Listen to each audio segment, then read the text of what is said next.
Howdy, this is Mackenzie Franklin from SideGame LLC here in Colorado Springs, Colorado, and today I'm bringing you 5 more board game rules mistakes. This is episode 6, and I'm going to twist it up a little bit this time. So there are 3 mistakes that I made playing games, but also 2 mistakes that I encountered while playing other players' copies of the games, and they were kind of going through the rules, and I was like, wait a second, what's going on here? So there's a little bit of a mix-up here. So super excited that I got to illuminate some people on how to play games correctly, and it was really funny because they had been playing these games wrong for years. Hilarious. Now that being said, let's go ahead and jump into it with the first game.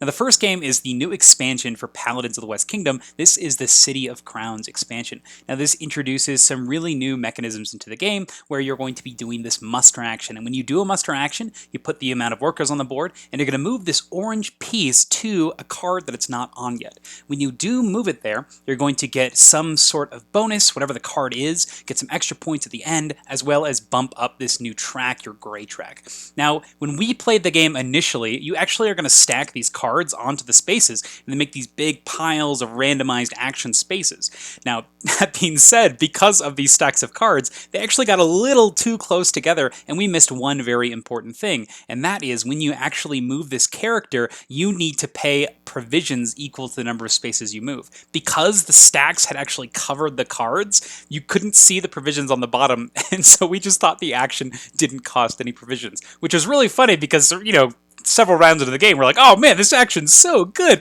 This just means you can do so much more in Paladins. And yeah, it was so good because we just didn't do it appropriately. So when you are taking the action here, the new muster action, and moving this orange guy around, you got to make sure you pay provisions, 1 provision for each card that you go to. So pretty dang critical because now it actually costs resources to take these bonuses. So that's Paladins of the West Kingdom, City of Crowns expansion, pay provisions when you take the muster action. Now the next game is going to go to Harry Potter Hogwarts Battle. This is specifically the Charms and Potion expansion. So this has you adding some new things to the game, particularly the new Potions track. And this Potions track is going to have all of these little ingredients that you're going to be gathering and you're going to be spending on cards. So some of the bad cards will have ingredients that you'll need to spend to get rid of them, and then some of the cards will also have different conditions to actually add them to your deck. So it could be a positive thing you're adding, or you're trying to mitigate the negatives from this negative thing. Now, when we played the game, we missed one very key detail about the different ingredients, and that's this little shiny rock here. And originally, we just thought that this rock was not very useful because not many of the ingredients or the requirements for the ingredients actually needed this rock. And so these kind of just filled up our market, and it really stunk because we just had all these resources we couldn't use.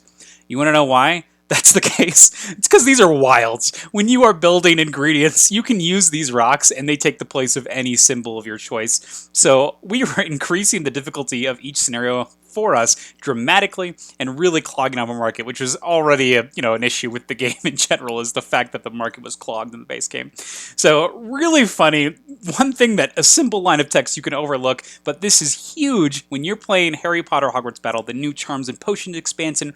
This blue rock is a wild resource. Now let's go to the third game. This is Tapestry. Been playing this recently due to the new expansion, Arts and Architecture, and because of that expansion, one rule was mentioned, and I thought it was a little out of place because I had never done it before, and that's the exploration tiles. Now during this game, one of the actions allows you to take these exploration tiles and place them on the board, and based on what you can connect, you'll get a certain amount of points based on the matching sides. You also are going to get extra resources based on whatever is placed on the board. You can also get some cool effects like extra technology or even extra abilities on the science die to jump up some tracks. There's some cool stuff you can do with this. You also get some passive points, which is nice, and it spreads out your board for exploration.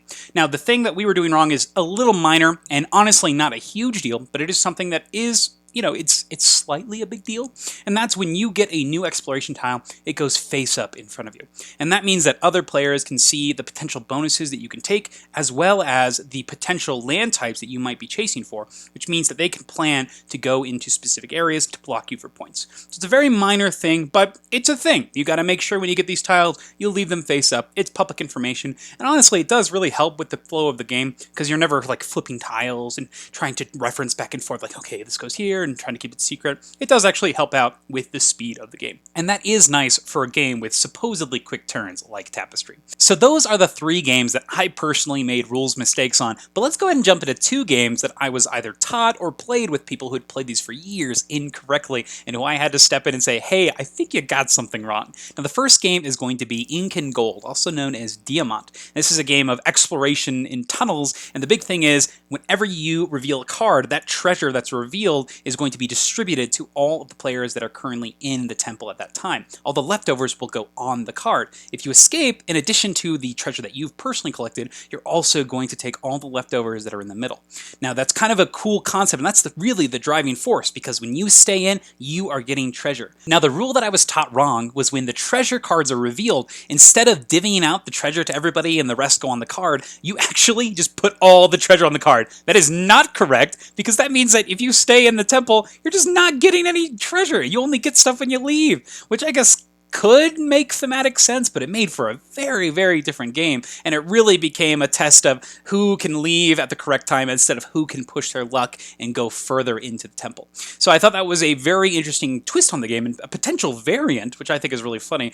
Give a shout out to my friend Wade and my friend Dan. They're the ones who taught me this way, and so this is their variant, which I think is pretty great, but that's the thing. You got to make sure that you're divvying that treasure out, because it does incentivize you to stay in and push longer, and it does reward people for actually staying in and making that commitment. So that's the first game, Incan Gold. Now the second game is going to go to Biblios, one of my favorite games ever. When somebody said, hey, let's play this, my friends Dan and Wade again, they were like, okay, let's play this thing. Oh yeah, I'm so excited, I'm ready.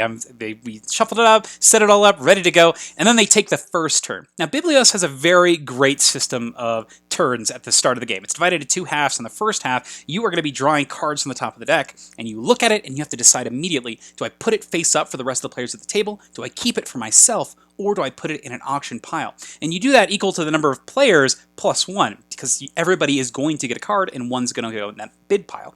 But the tense choice is it worth taking something that you want now or holding out for something better later?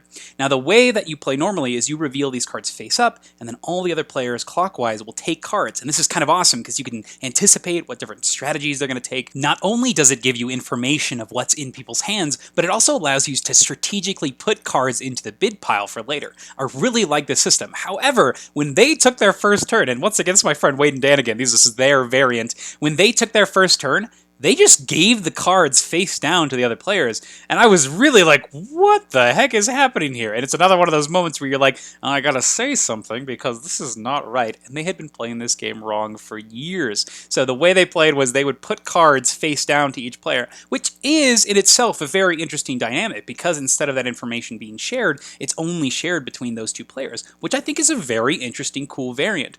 But one that is inherently wrong, which is why I had to bring it up, and now I've changed Biblios forever for them, which cracks me up. But I'm glad that people are still able to enjoy this excellent system and that gift-giving phase. It's honestly one of my favorite things in Biblios, and this game is just so incredible. If you haven't played it yet, do yourself a favor, get a copy of Biblios and play it. But those are the 5 more board game rules mistakes. Those are the things that I either messed up or I was able to point out correctly and be that guy. So what are board game rules mistakes that you've made? Have you made any of these mistakes? Did I clarify any rules for you? I'd love to hear what you think. But thank you so much for watching Side Game Strong.